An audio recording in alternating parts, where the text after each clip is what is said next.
próximo painel vai discutir a integração de ecossistemas, então convidamos ao palco para moderar o painel o Matheus Halbert, chefe de divisão responsável por Open Finance do Departamento de Regulação do Sistema Financeiro do Banco Central do Brasil. E agora os painelistas, o Antônio Berwanger, superintendente de desenvolvimento de mercado da Comissão de Valores Imobiliários, a Júlia Normandi Lins, que é diretora de Infraestrutura de Mercado e Supervisão de Conduta da Superintendência de Seguros Privados, da SUSEP.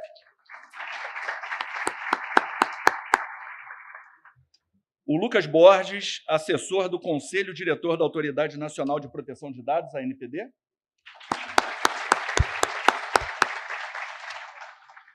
E o Bruno Diniz, sócio da Spiralen Innovation Consulting, membro independente do Conselho de Administração da Associação Open Finance e professor de inovação financeira nos MBAs da USP.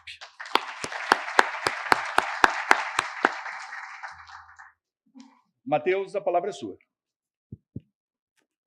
Obrigado, CJ. Bom, boa tarde. Acho que por benefício do tempo aqui também, estamos um pouquinho atrasados, vou tentar acelerar um pouco as minhas falas, mas acho que eu não podia deixar de comentar como é bom ver tanta gente aqui no auditório hoje, tanta gente que ajudou a construir, né, esses 5 anos aqui do Open Finance.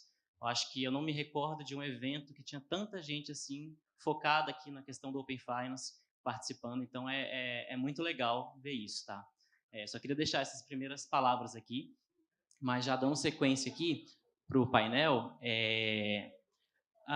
acho que primeiro cumprimentar, tá, todo mundo aqui, os painelistas, o Antônio pela CVM, Júlia pela SUSEP, Lucas pela NPD e o Bruno representando aqui a estrutura de governança, né, como conselheiro independente do Conselho de Administração. E começando aqui então já com as perguntas, Júlia, vamos começar com você. Logo após o início da implementação, à época ainda do Open Banking, né, aqui pelo Banco Central, a SUSEP também publicou a regulamentação do Open Insurance. Você poderia comentar como é que está sendo essa implementação, o que já está funcionando, o que ainda está por vir? Boa tarde a todos e a todas. Está difícil, tá? Está bem difícil. Acho que os meus colegas do Banco Central já expuseram aqui muito bem no início o quanto é difícil. Agora, imagine para uma autarquia muito menor, do ponto de vista da SUSEP, que é colocar ali à disposição de toda a sociedade um ecossistema tão complexo como esse, que envolve aí inclusive uma inter-relação de poderes muito grande, uma inter-relação tecnológica muito grande também. Então, primeiro, acima de tudo, queria agradecer aqui a minha equipe. Acho que a gente tem aqui o Cristiano e o Rafa, o Cristiano representando a equipe do Open Insurance e o Rafa, a equipe aqui de desenvolvimento de tecnologia da SUSEP, que são guerreiros por estarem ali todos os dias com a gente, lutando para que esse ecossistema ele consiga prosperar da forma que tem que ser, né? Apesar de tantos bombardeios, porque é muito difícil, o colega falou da quantidade de ligações que a gente recebe por dia, e é exatamente isso. Eu faço supervisão de conduta também, ao mesmo tempo que faço toda a estruturação do Open Finance, então é realmente uma bombinha ali por dia, umas 10 ligações por dia, mas é assim, a gente, quando acredita em uma coisa, a gente vai em frente, e a SUSEP, ela, de fato, confia no ecossistema do Open Insurance e também por causa do Open Finance, porque, como você falou, ele nasceu primeiro. Ele até tentou trazer os seguros ali para aquela primeira fase de implementação, e a gente pensou, não, vamos fazer algo aqui diferente, porque o nosso ecossistema ele é um ecossistema diferente.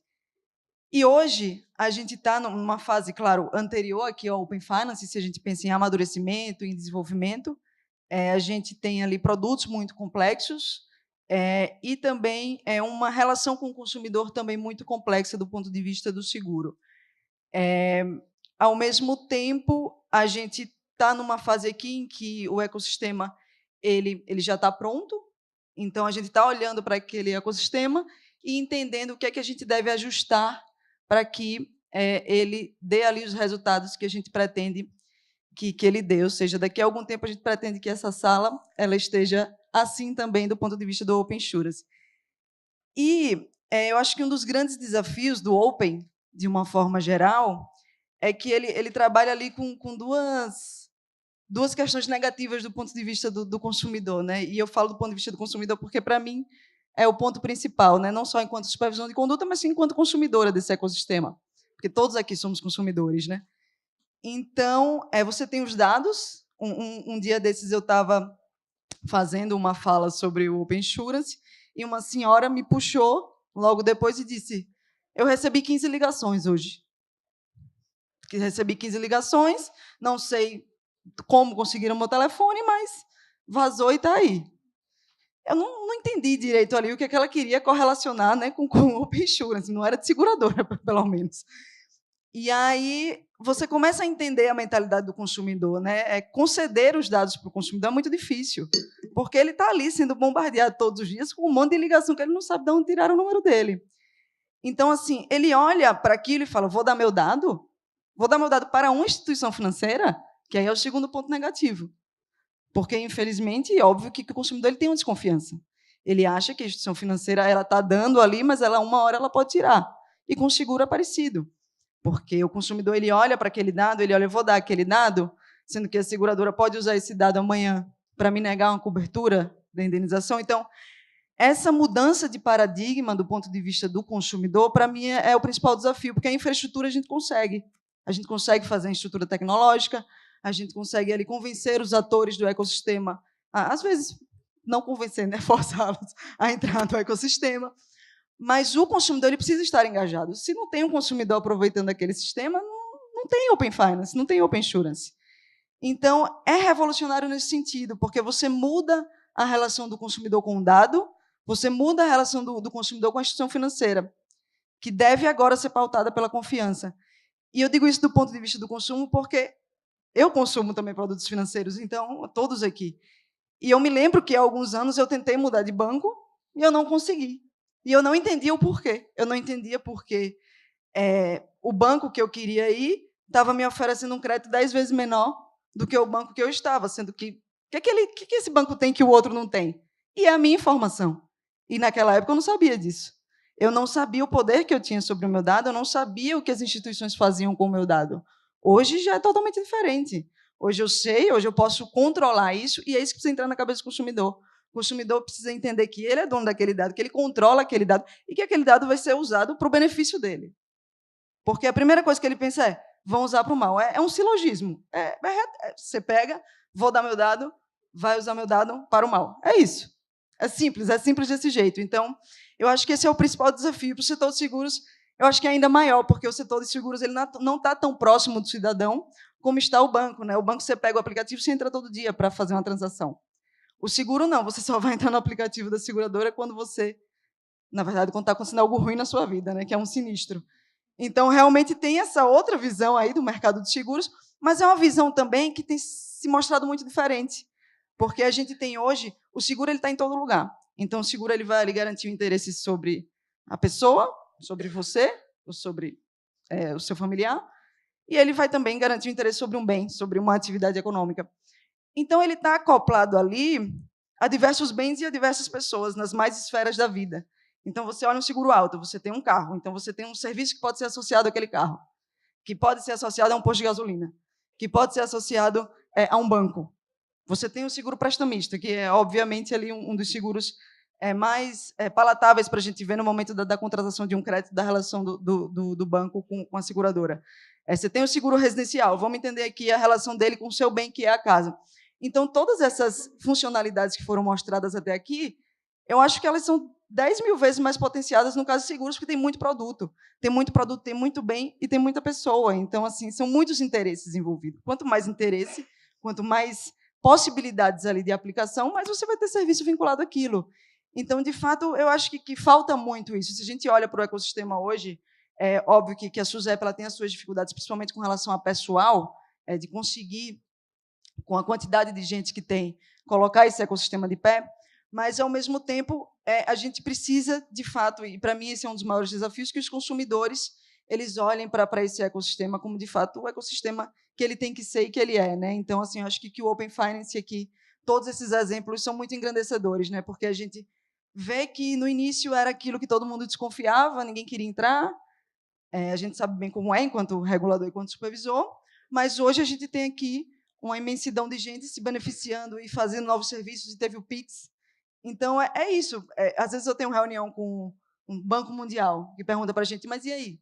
Quais os resultados? Quais os casos de uso? Eu falo, a gente ainda não tem. Calma, a gente ainda não tem. Ah, então não funciona? Não, não é isso. Quando foi inventada ali a máquina a vapor, ninguém sabia na Revolução Industrial que ia dar o que deu. Óbvio que eu estou usando um exemplo muito drástico, muito revolucionário. Mas eu acho que o Open Finance é isso, ele é revolucionário.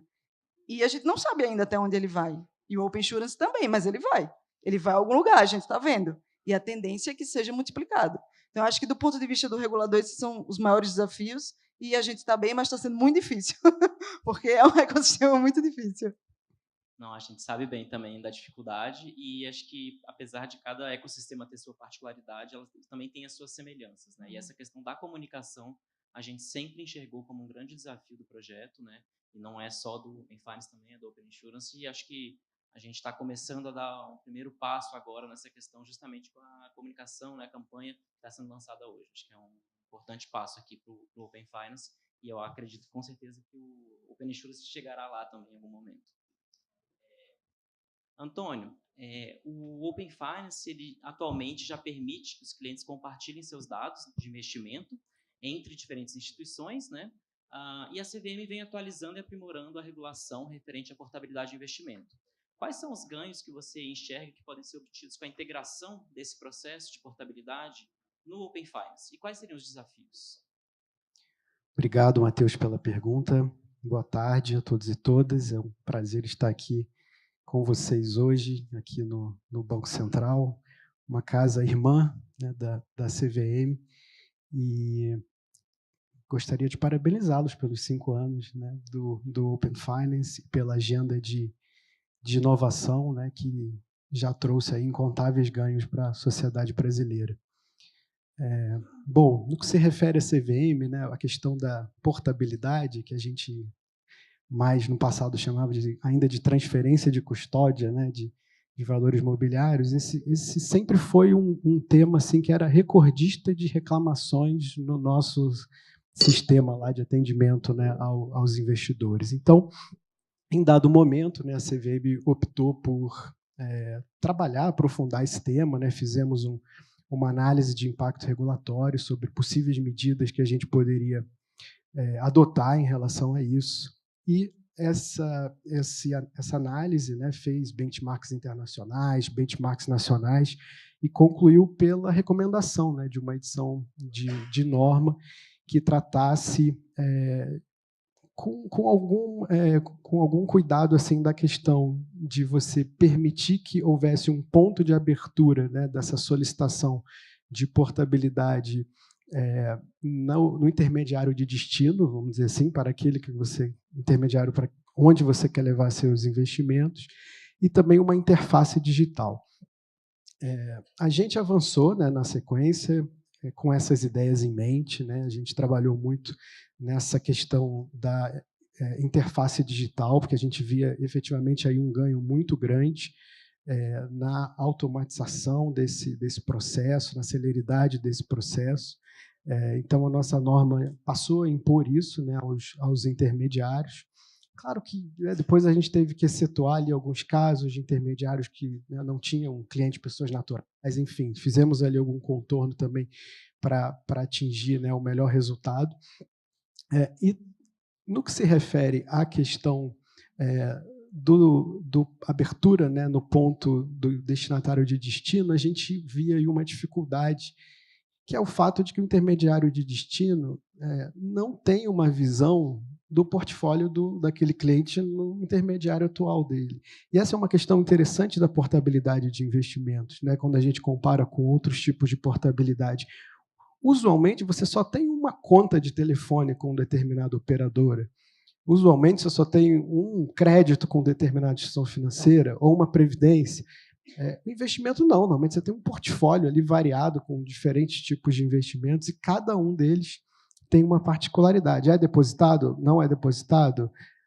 É registrado? Não é registrado? Onde está aquela informação? Está no administrador? Está no distribuidor? Então, é mais complexo. Então, a gente fez esse caminho aí de de editar norma, trazendo um pouco essa realidade dos diferentes tipos de investimento, trazendo prazos, né, diferentes, tendo isso em vista. Mas o potencial do Open Finance a gente já enxerga aí na hora, na medida que o intermediário de destino começa a enxergar também os dados de investimento do que aquele investidor tem na origem, a gente já resolve um dos principais obstáculos que eu estava comentando, né? E isso a gente já tem, né? Então, isso é muito bacana. Acho que a gente tem muitos desafios, mas, para não monopolizar aqui, eu trato deles na próxima rodada.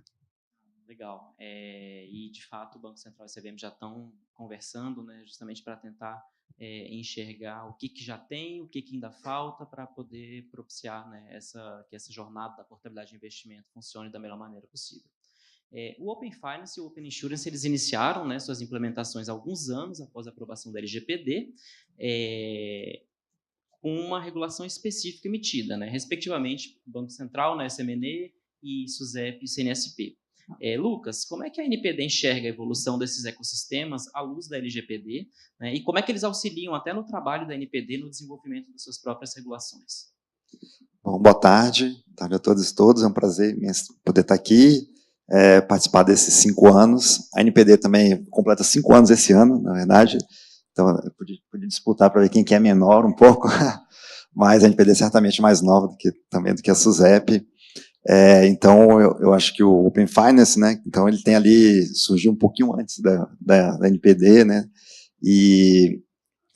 mas a LGPD já tem 7 anos, né, a LGPD está fazendo 7 anos agora, e pensando assim, eu vejo que tem 2 formas de a gente olhar para a LGPD, né, para a proteção de dados, legislação de proteção de dados em especial, né. Uma que eu chamo assim do mito da proibição, né, assim, eu acho que, eu estou lá na NPD praticamente desde o começo, e a gente está falando também de uma lei que é muito transversal, né, então ela se aplica praticamente todos os setores, né, setor financeiro, setores regulados, né, setor financeiro, setor de telecomunicações, né, planos de saúde, mas também outras áreas não reguladas nesse sentido de não ter um órgão regulador específico, né, que vai desde plataformas digitais até, enfim, farmácias e quem mais vocês imaginarem, onde tem dado pessoal, é necessário observar a LGPD e também a regulação da NPD, né? Então, é uma lei, então, nesse sentido, que é muito ampla, né? Muito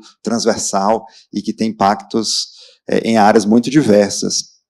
Então, isso gera uma série de consequências, né? Porque são muitas pessoas lidando com ela e que não necessariamente estão acostumadas a lidar com aquela lei, não necessariamente entendem exatamente por que aquela lei está ali. Então, eu diria, voltando à minha fala inicial, né, tem 2 formas eu vejo muito, né, de olhar para a LGPD. Uma é que eu chamaria assim do mito da proibição, que é um pouco isso, essa lei ela impede, né, ela atrapalha, ela vai gerar algum tipo de problema, algum tipo de custo desnecessário, né, algum tipo de insegurança, e por aí vai, né, então, algumas variações, às vezes eu até brinco, digo que assim, a lei ela pode ser antipática, né, mas esse não é um critério, né? Não é um critério legal para a gente considerar, legal do ponto de vista jurídico, para se considerar a validade de uma lei. E isso, na verdade, é um mito, porque por 2 razões. Primeiro, que a LGPD não proíbe, né? Não proíbe, não existe nenhum tipo de proibição na LGPD em relação a dados pessoais. Em geral, grande parte das vezes, são mitos nesse sentido, porque se geram ali interpretações, ou às vezes que são muitas vezes equivocadas e que podem ser resolvidas com base na própria legislação. Eu mesmo, pessoalmente, participei de várias reuniões em setores diferentes, em contextos muito diferentes, nos quais o objetivo era um pouco esse, né, de esclarecer um pouco, assim, alguém levantava alguma coisa, a LGPD não permite fazer tal coisa, né? E a gente ia lá e falava assim, não, né, não tem essa proibição, ou a gente pode fazer assim, por esse caminho aqui, assim, né? Então, esse é o primeiro ponto que eu queria acentuar, assim, né? Essa ideia de que, muitas vezes, a gente pode ter essa visão de que a LGPD vai criar algum problema, ou que a LGPD proíbe, mas a lei, né, a Lei Geral de Proteção de Dados Pessoais, ela não funciona assim, não é essa lógica de proibir, né? Ao contrário, aí eu entro na segunda forma de olhar, é uma lei que vai gerar, para pegar carona aqui na sua fala também, ela vai gerar confiança, na verdade, né? Que a gente está falando de Open Finance, Open Insurance, um elemento que é central né, e que já foi dito aqui muito bem, que é a confiança, né, a confiança, porque ninguém aqui, todo mundo aqui tem dado pessoal, porque um dado pessoal, na verdade, é uma projeção da nossa personalidade, né? E quando a gente fornece um dado pessoal para alguém ou para alguma instituição, a gente se coloca numa posição vulnerável, né? A gente, no final das contas, no limite, atribui algum tipo de poder, né, maior ou menor grau, para aquela instituição, para aquela pessoa que recebe os nossos dados pessoais. Então, aí as fraudes, né? Então, para que todo esse sistema, todos os sistemas digitais, seja o Open Finance, o Open Insurance, em qualquer outro setor, funcione, é necessário que tenha confiança, é necessário, então, que se sigam determinadas regras para que esses sistemas funcionem, sejam confiáveis e possam ganhar escala, né, possam efetivamente funcionar. E eu diria que a LGPD, então, ela tem esse é assim que a gente tem que olhar para a lei, né? Não como uma lei que vai gerar custos, vai gerar um problema, que é uma lei antipática, mas sim uma lei que vai, pelo contrário, que vai fornecer ali caminhos para que a gente possa, seja por meio de transparência, de assegurar autodeterminação, né, ou seja, maior poder de controle sobre empoderar ali os titulares de dados, os usuários, enfim, os consumidores, né, ter mais observância de regras de transparência. Tudo isso a LGPD vai ampliar ali a confiança e possibilitar, então, que esse trânsito de dados pessoais seja feito de uma forma livre, que seja benéfica para todos, eficiente, que amplie a competitividade, inovação, mas que, ao mesmo tempo, seja feito de uma forma segura, né? E eu acho que, já caminhando aqui para o final dessa fala, eu acho que o Open Finance, ele, no final das contas, certamente o sucesso do Open Finance é por isso também, né? Porque ali tem regras muito claras de consentimento, né? Do consentimento, de você saber que você pode passar os seus dados pessoais e aquilo vai funcionar, porque é claro que isso não se constrói de um dia para a noite, né? Certamente um desafio, eu imagino que seja diário, mas eu concluo dizendo isso, assim, né, que do ponto de vista da NPD, a gente olha com muita naturalidade e vê com bons olhos e nessa perspectiva de que a LGPD sirva ali como um parâmetro, um norte, para que a gente possa avançar nessa agenda aqui de maior confiança, né, nesses ecossistemas. Muito legal essa sua visão. De fato, a LGPD ela também é fundamental aqui, né, para o Open Finance, para o Open Insurance, com essa premissa, né, de que o dado é do cliente, né? Bom, passando aqui, Bruno, você está com a associação há pouco tempo, né? Então, participando diretamente aqui da discussão do Open Finance há pouco tempo, mas você já vem, né, participando dessa discussão indiretamente ali há bastante tempo, né? Você acompanha esse universo de inovação financeira, né? E também, naturalmente, todas as evoluções aqui dos ecossistemas de compartilhamento de dados e de serviços, né? Não apenas no Brasil, mas também no mundo, né? Como é que você enxerga o trabalho que está sendo desenvolvido no Brasil em relação ao restante do mundo? Muito bom. Antes de mais nada, um prazer, uma honra estar aqui num evento de 5 anos para celebrar. Também é um motivo de celebração, casa cheia aqui dentro do BC, então, muito orgulhoso disso tudo. E é exatamente isso, Matheus. A gente tem, acho que é importante quando a gente analisa o que está sendo feito aqui com outras partes do mundo, é que existe uma série de condições precedentes para que a gente, de fato, consiga ter uma implementação de um modelo como esse, um modelo de Open Finance em um país. A gente foi citado aqui a questão da LGPD, então você ter um framework já de lei geral de proteção de dados é importante. Também elenco que é muito importante você ter um regulador que já tenha também uma clareza em relação a ter um plano de inovação, um plano para competição dentro do mercado. Então, isso a gente tem aqui com o BC. Corpo técnico qualificado para poder conseguir executar tudo isso é também fundamental. E essa capacidade de articular mercado, né? Então, assim, o que o BC fez, suportado pela Chicago nos primeiros anos, e depois dando origem a uma estrutura de governança que, de certa forma, já consegue tocar e ser autônoma nesses próximos passos. E eu digo isso porque, assim, em 2022, eu tive a oportunidade de fazer um projeto junto ao BID, que eu conversei com reguladores de diferentes países aqui na América Latina, tentando entender barreiras, oportunidades para o desenvolvimento de Open Finance. E era muito interessante, porque você via desde talvez uma confusão entre um framework claro do que é uma lei geral de proteção de dados, e às vezes o que tem no local é algo segredo bancário, assim, o pessoal ainda estava em um outro ponto de jornada de desenvolvimento, quando a gente está falando dessa condição precedente aqui. E também a gente tem a questão de como também o mercado pode se articular em torno dessa discussão, que é mais difícil em alguns países. Se a gente pegar o exemplo do México, desde 2018 eles têm uma regulamentação, que é a Lei Fintech, que abre, que além de regulamentar vários novos entes dentro do mercado mexicano, abre esse precedente para que se tenha um ambiente de compartilhamento de dados dentro do setor financeiro. Mas a coisa travou por vários motivos, travou por questão de pessoal também, a gente tem uma dificuldade dessa implementação e de uma capacidade difícil de articular essas discussões. Aí outro exemplo, conversas com o pessoal da Colômbia, lá atrás, querendo entender se a gente tiver um modelo voluntário, ele funciona ou não. Eu falei assim, olha, um dos fatores de sucesso do Brasil, eu entendo que é um modelo obrigatório. Fica difícil você conseguir fazer voar dessa forma. Né? E aí, indo para países menores como o Uruguai, ele já tem uma ideia que, falando tanto de infraestruturas como Open Finance, mas como também de uma infraestrutura de pagamentos instantâneos, ele já fala, Bruno, a gente é um país menos de 4 milhões de habitantes, a gente não tem um headcount muito grande aqui dentro do próprio regulador para conseguir dar conta e dar vazão para projetos como esse, e aí, pesando esforço versus impacto, isso fica meio desbalanceado. Então, a gente tem hoje esses avanços, a gente tem vários outros países que cada vez que você tem um modelo mais novo, ele tem condição de beber, tecnicamente, sobretudo, em relação a tudo que já foi feito por outros países. Então, a gente tem exemplos dos Emirados Árabes, Arábia Saudita, com modelos mais recentes. Mas, apesar disso, é muito difícil também essa articulação local, e eu acho que isso a gente tem feito muito bem, e, obviamente, com planos de integração futura. A gente está falando aqui no painel de integração de ecossistemas, então ainda tem muito que se fazer também para expandir esses benefícios, seja para o mundo dos seguros, seja para o mundo do mercado de capitais também.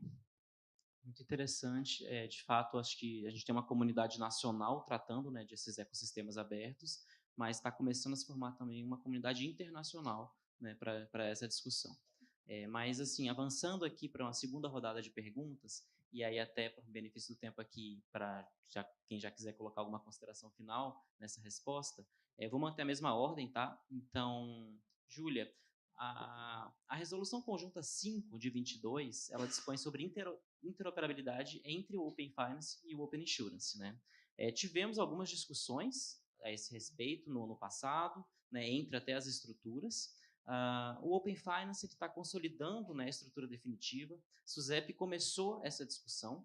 Né? Você acha que o melhor momento para a gente retomar essa discussão de interoperabilidade entre os ecossistemas seria com as duas estruturas definitivas já consolidadas? Como é que você enxerga esse tema?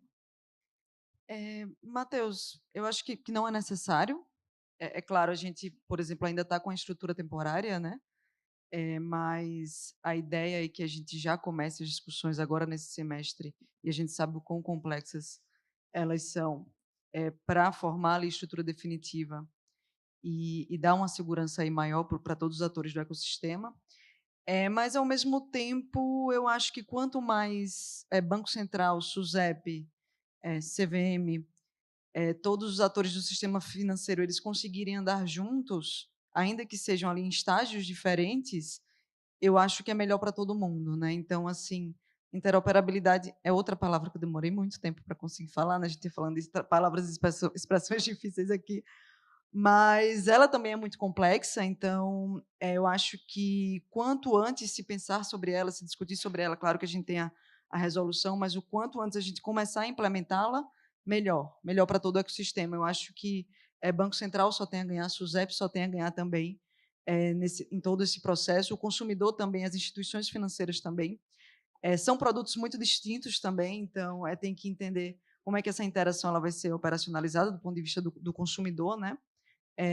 E também eu acho que é exatamente o produto do Open Finance, né? A gente ter essa cesta financeira, a gente ter ali todos os produtos financeiros, ainda que produtos diferentes, a gente tem os produtos que mais obviamente são vinculados ali, que tem essa interação entre setor creditício e setor securitário. A gente tem a previdência, tem o seguro prestamista, tem o habitacional, mas a gente tem outra infinidade ali de seguros e produtos que tem ali uma correlação muito intensificada, ainda que não seja ali um produto diretamente vinculado a um produto financeiro ali, creditício, eventualmente.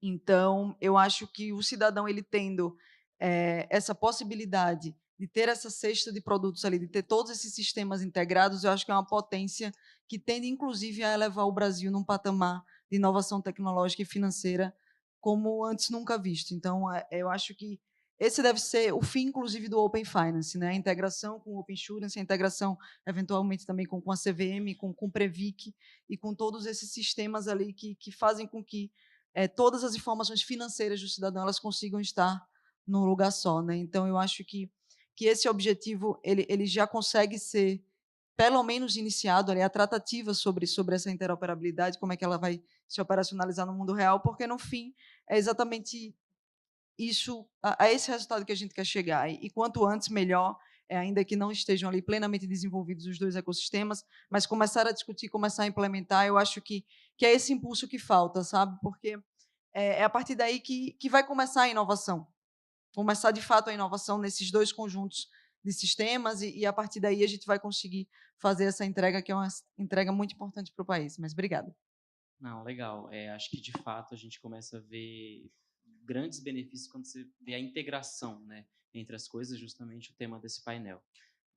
Antônio, no caso das discussões que estão ocorrendo entre o Banco Central e a CVM, né, a respeito do que o mercado chama de Open Investments ou de Open Capital Markets, diferentemente do que ocorre com a SUSEP, tem uma grande sobreposição entre instituições reguladas pelo Banco Central e pela CVM, né? E assim, acho que não surgiu a necessidade da criação de um terceiro ecossistema, mas sim de aproveitar a estrutura do Open Finance para desenvolvimento dessa funcionalidade, né? Que é justamente o tema da primeira pergunta, a portabilidade de investimentos, né? Você concorda que esse seria o caminho mais adequado? Quais seriam os benefícios e os desafios, né, da gente seguir com essa abordagem? Sim, super concordo. Acho que esse é e muito pelo fato de que as instituições são as mesmas, né? As instituições são reguladas pelo Banco Central e pela CVM, né? Então, corretoras, por exemplo, né, têm o seu processo de autorização aqui, obedecem regras aqui no que se refere a aspectos prudenciais, obedecem regras na CVM no que se refere à conduta perante os investidores. Então, já é um ente regulado pelas duas instituições. Então, a CVM nunca teve a intenção de criar esse outro ambiente do que seria um open para os investimentos e para o mercado de capitais. A gente sempre viu que o Open Finance era o caminho natural a ser seguido. E por mais que a gente tenha uma agenda que a gente chama de Open Capital Markets, é uma agenda muito mais desenvolvimentista, no que se refere à expansão do mercado de capitais, atração de novos emissores, atração de novos investidores, do que efetivamente uma ideia de se ter uma governança específica para isso. Eu posso fazer assim uma comparação, está mais perto do agenda BC Hash do que da estrutura de Open Finance. Então, acho que é um ponto a ser destacado isso, e é interessante, né, o exemplo das corretoras, que como a gente trabalha bem em conjunto nesse sentido. A gente tem conversado bastante, eu acho bom dizer isso, né, as equipes técnicas da CVM, do Banco Central, para definir esses fluxos no que se refere à portabilidade. A gente quer realmente trazer a portabilidade de investimentos para o Open Finance como um serviço. Então, acho que o próximo passo é apresentar isso já numa estrutura aí de cronograma, né, para a associação aprovar, e acredito que a gente não esteja longe, né, desse momento. E aqui uns números interessantes, né? 98% dos clientes que têm ativos depositados, essas instituições já estão no Open Finance. Apesar da gente ter um número alto de custodiantes que não estão no Open Finance, em termos de número de clientes, representam ali 2%. Então, é muito baixo, né, esse número. Como eu falei, acho que existem desafios que estão muito relacionados aos tipos de valores mobiliários particulares, né? E aqui, no caso, eu cito os fundos de investimento. Acho que aqui é um desafio, porque os administradores, que muitas vezes são financeiras, instituições financeiras não estão ainda nesse ambiente. Então, é algo que a gente deve pensar como tratar essa questão.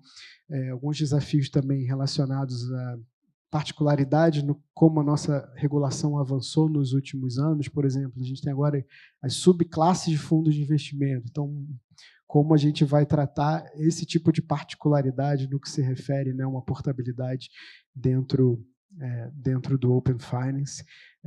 Mas acho que todas essas questões, elas devem ser desafios que não são tão diferentes dos desafios que vocês já ultrapassaram nesses últimos 5 anos. Então, no que se refere aqui à CVM, o que eu posso dizer é que a gente editou recentemente a norma de portabilidade, uma norma que avança muito no que se refere ao que as instituições faziam, mas ela ainda não tem a fluidez, né, que se a gente tivesse esse ambiente se a gente já estivesse nesse ambiente do Open Finance, a gente poderia oferecer para os clientes. Então, é isso que a gente quer dar esse passo, e acho que é o caminho natural para a gente seguir com essa integração. Legal, acho que em breve a gente vai dando sequência a esse trabalho. Lucas, a ANPD ainda não regulamentou aquele dispositivo da LGPD que trata do compartilhamento de dados entre empresas, né? Quando isso ocorrer, como é que você enxerga essa coexistência com os outros ecossistemas que já estão regulados por outras autoridades, né, como Open Finance, como Open Insurance? Como é que você vislumbra como é que poderia se dar essa interoperabilidade entre esses diversos ecossistemas? Sim, a LGPD prevê, né, o direito à portabilidade, né, tem no artigo 18 tem vários direitos, né, direito de acesso, direito de retificação, né, de correção, direito de eliminação, revogação do consentimento e também o direito à portabilidade, né, e prevê expressamente também que isso deve ser regulamentado pela ANPD, né. Esse tema direitos dos titulares, né, está previsto na agenda regulatória da ANPD, e ele ainda não foi para a fase de consulta pública, né, mas deve ir em breve, assim, acho que esse semestre ou mais tardar no início do ano que vem, né. E como eu falava no começo, né, na minha primeira fala, tem um desafio aqui, porque, como eu falei, é uma lei que é transversal, que se aplica a vários setores, né, e a própria LGPD ela se refere em vários momentos, né, mais de uma vez, né, de que a NPD tem que atuar de forma coordenada com outras instituições para promover maior eficiência entre os setores regulados, né, também um fórum permanente de comunicação. Então, é um desafio de regulamentar esses direitos que se aplicam, vale lembrar também, inclusive, ao poder público, né, também, né, para vocês verem os graus de especificidade, né. Então, obviamente, quando a gente vai falar de portabilidade da LGPD, se a gente pensar só o poder público, então aí já vai ter uma série de limitações, obviamente, né, que não necessariamente vão se aplicar a esses direitos, né. Então, esse é o desafio dessa regulamentação, mas para isso que existe, né, a análise de impacto regulatório, para isso que existe a consulta pública, né, e eu diria que a NPD ela já nasceu, na verdade, nesse ambiente, né, de transversal, de conversar com outros setores, de saber que as suas regulações elas se aplicam em diversos setores e de agir com cautela, né. Acho que uma palavra-chave aqui é cautela, porque, no final das contas, embora a gente tenha várias agências reguladoras ou vários órgãos reguladores, no final das contas é o Estado que está atuando, né, e o Estado tem que atuar de forma minimamente coerente. A gente não pode ter uma regulamentação ou pelo menos isso não é desejável, né, ter uma regulamentação de uma agência que contradiga a outra, ou que gere, né, insegurança jurídica. Pelo contrário, né, como eu falei também no começo, a LGPD deve ser algo visto como algo que complementa, que auxilia, né, que fortalece, principalmente nesse sentido da proteção de dados, da geração de confiança, né. Então, e aí pensar em portabilidade ali, tem uma série de questões, né, do conteúdo de que tipo de dado, em qual contexto, né, porque tem alguns contextos, como eu falei, né, no poder público, que é uma obrigação legal, né, então eu não posso portar esse dado, né. Em alguns outros contextos já existe regulação, né, já existe uma regulação específica, então não faz sentido que a gente adentre o campo dos setores que já estão devidamente regulados e que envolvem especificidades, obviamente, que não vão ser tratadas, né, pela NPD, seja aqui no setor financeiro, se a gente pensar, por exemplo, portabilidade no setor de telecomunicações, né, que é a portabilidade do número do plano, né, você muda. Então, ali tem todo um arcabouço técnico, né, também, que está estabelecido, que não cabe a ANPD e a LGPD atuar sobre isso. Eu diria que talvez o foco, né, essa regulamentação não existe ainda, mas talvez o foco seja naqueles outros setores que ainda não têm nenhum tipo de regramento mais claro e onde a gente possa ali talvez promover também esses mesmos benefícios, né, que podem decorrer dos setores que já estão estabelecidos. Legal. Acho que, para finalizar aqui o nosso painel, uma última pergunta. Bruno, a gente falou bastante aqui sobre interoperabilidade no contexto nacional, né? Mas, assim, como eu até tinha comentado anteriormente, já está surgindo a discussão a respeito da interoperabilidade entre ecossistemas de Open Banking, de Open Finance, né, entre diferentes jurisdições. Então, tem um projeto coordenado pelo BIS, chamado Projeto Aperta, que é aberto em latim, justamente com essa discussão envolvendo Brasil, Reino Unido, Hong Kong, Emirados Árabes. Como é que você, assim, quais benefícios que você enxerga, né, para esses casos de uso que estão sendo explorados pelo Projeto Aperta, né, mais voltado ali para trade finance, para abertura de conta em outros países, né, que já vislumbra outros potenciais casos de uso? Bacana. Esse é um segundo passo do que a gente vê de evolução de ecossistema, né? Tentando interoperar, assim, depois de termos já as camadas bem resolvidas localmente, mas a gente conseguir colocar algo acima disso. Mas no caso do Aperta especificamente, é interessante a gente ver que a gente está falando do fomento aqui de negócios de comércio internacional com os agentes envolvidos no comércio internacional. Então, tem um foco aí, apesar de ter um momento de testes, acho super positivo. A gente tem ainda fricções que persistem dentro do ambiente de comércio internacional, então seja até mais fácil onboarding para abertura de conta em outros países, é algo que pode ser feito nesse contexto. Toda a série de produtos de trade finance, cartas de crédito e dentre outros produtos que estão nessa seara podem ser descomplicados. Assim. Eu acho que é super louvável. O foco é SME, é menos complicado, a gente falando de empresa aqui do que se a gente está falando isso no nível individual, mas é fundamental para que a gente tenha um segundo passo mais global dentro desse tipo de iniciativa, casando diferentes iniciativas em jurisdições diferentes. Então, assim, ansioso para ver quais são os resultados que a gente vai ter disso nos próximos anos. Muito legal. Bom, acho que eu agradeço aqui a atenção de todo mundo e vou liberá-los para o coffee break.